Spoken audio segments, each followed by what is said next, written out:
Bien évidemment, je soutiens à 100%, à 200% l'armée turque, et j'expliquerai évidemment pourquoi. Je crois que beaucoup de gens commencent à s'en rendre compte, même en Europe. Il suffit d'écouter Monsieur Bernard-Henri Lévy, interviewé par Jean-Pierre Elkabbach. Il suffit de voir un petit peu ce qui se passe pour comprendre. Et je crois que de plus en plus d'Européens commencent à se dire qu'il y a un petit problème. Donc, en tout cas, l'armée turque ne reculera pas. Il faut bien comprendre encore une fois que en Europe, vous êtes manipulés quand on vous dit que la Turquie est en train de tuer les Kurdes. Non. Les Kurdes sont les frères des Turcs, il n'y a aucun problème entre les deux. On est en lutte contre un mouvement terroriste qui s'appelle le PKK. Et je voudrais dire une chose qui est tout à fait vérifiable, mais que personne ne prend la peine de vérifier. Vous avez des centaines de milliers de Kurdes qui étaient en Syrie et qui sont venus se protéger, qui sont venus en Turquie, qui sont en Turquie pour se protéger du PKK. Parce que les méthodes de terroristes du PKK, c'est quoi? Vous avez quelques petits barons de la drogue ou de la prostitution, etc., qui font leur petite saloperie avec Israël. Et puis, voilà, c'est ça le PKK. Et puis derrière, une bande d'abrutis qui les suivent. Bon, ce que je voulais dire, c'est que les méthodes du PKK, c'est par exemple d'aller menacer les Kurdes qui sont en Syrie en leur disant maintenant, soit vous venez avec nous, on vous arme et puis vous allez vous faire exploser là ou là, soit on vous tue, vous et votre famille. C'est ça le PKK, c'est ça qu'il faut comprendre. Donc ce qui est clair, c'est que déjà la Turquie va éliminer, annihiler le PKK et qu'il n'y aura pas de recul. Alors d'ailleurs, vous avez dû remarquer que Donald Trump lui-même a dit de la Maison Blanche, il faut bien comprendre que le PKK est encore infiniment plus dangereux que Daesh lui-même. C'est Donald Trump qui dit ça. Donc vous voyez bien que ce que je disais depuis des années, sans vouloir me vanter, mais quand même je le fais un peu, parce que je veux dire, quand je disais ça il y a quelques années, bon, ça devient clair pour tout le monde. Après, bien évidemment, encore une fois, ça dépendra aussi un petit peu de la manière dont Assad réagira, parce que il a quand même une tendance un peu regrettable pour nous à on va dire, à protéger ces gens-là. Il faut quand même se rappeler dans l'histoire que son père avait pris Öcalan pour le protéger, c'est-à-dire le chef du PKK, le chef historique du PKK. Donc c'est vrai que c'est ça qui empêche la Turquie d'être totalement avec Assad, faut le comprendre aussi. في الفترة الماضية بدأ هجوم روسي على منطقة إدلب واشتعلت الحرب هناك وتدخل الجيش التركي بشكل واسع.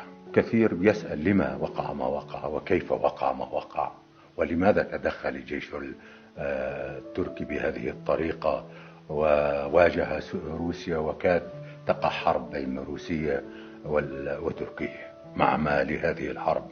فجأة بوتين شن حرب واسعة وسريعة في محاولة اجتياح لمنطقة إدلب. الجيش التركي أن يحمي نفسه ويدافع عن المنطقة التي كان فيها. السؤال الأول لما بوتين أسرع؟ بوتين إذا عنده مشروع.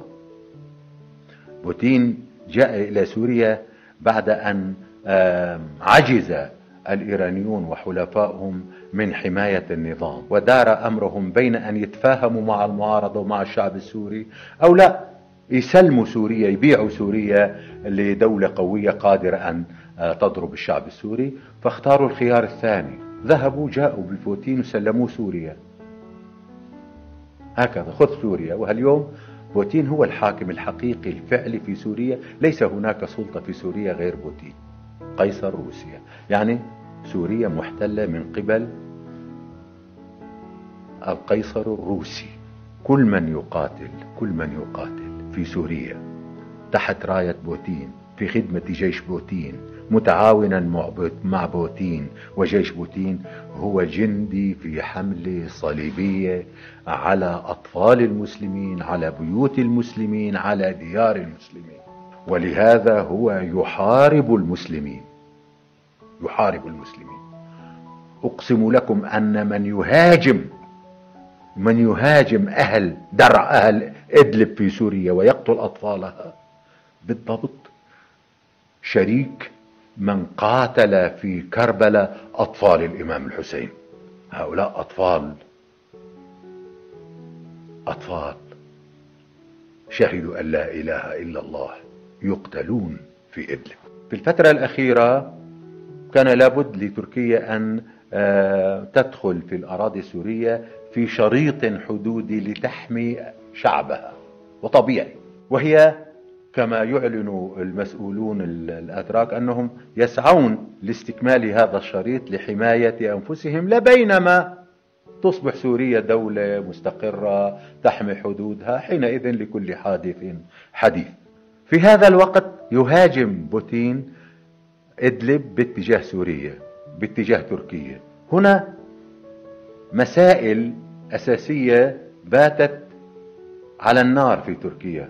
واحدة منها أن ملايين السوريين من إدلب وملايين السوريين من الشريط الحدودي، لأنه إذا تراجعت تركيا في إدلب حتتراجع من كل الشريط الحدودي أمام بوتين. لهذا تركيا كانت بين خيارين: إما أن تصل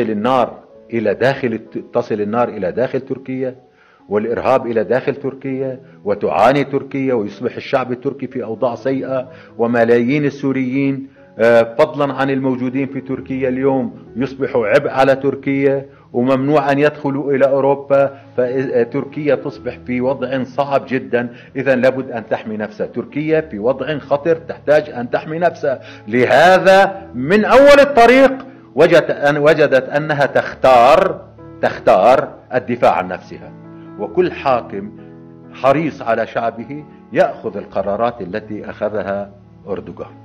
من هنا تصدى أردوغان للغزو الروسي ووقف في وجه التقدم في إدلب كما عرف الجميع. إذا كنتم تحذرون إيران وجماعة إيران والنظام مرة، احذروا السعودية وجماعة السعودية 1000 مرة، لأنه بنظرهم إذا سقط النظام بسوريا وانتصر الشعب السوري بعد أسبوع ستسقط الرياض بيد الشعب الجزيرة العربية.